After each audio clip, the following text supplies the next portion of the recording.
Sige, mauna na ako. Sige, sige. Darling. Galit ka ba?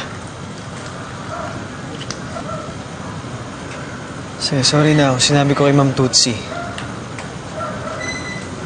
Nag-aalala naman ako sa consequence na gagawin mo eh. Sinabi mo susuportahan mo ako. Sabi mo, alam mo yung pakiramdam kung ano yung feeling na mawala ng magulang.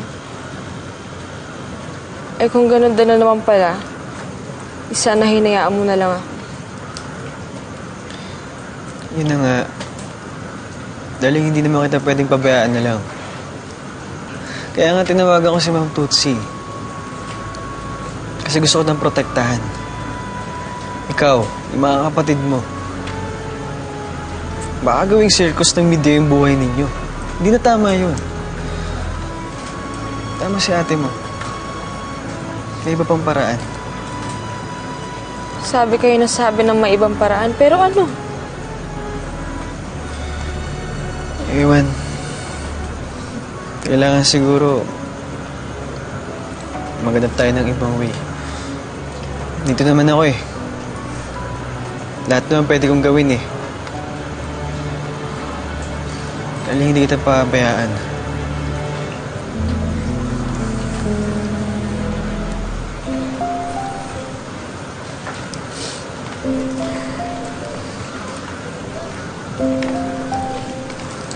Kevin, ba't mo ba ginagawa to?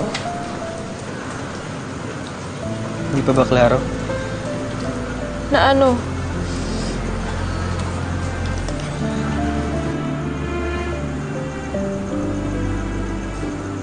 I'm in love with you. Darling, mahal kita. Dahil alam ko kapag nahihirapan ka, nahihirapan din ako. Darling, I love you.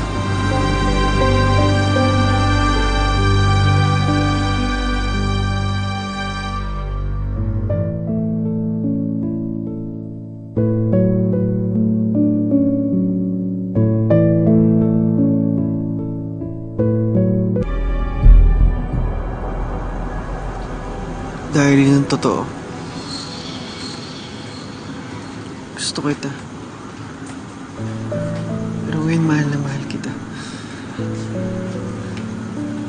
Hug. Ayaw mo? Ayoko. Kevin, komplikado. Talagang mahihirapan ka lang. Masasaktan ka lang. Magsisisi ka lang balang araw. Mag-aaway lang kayo ng ate mo. Kaya kung ako sa'yo, kalimutan mo na lang yung nararamdaman.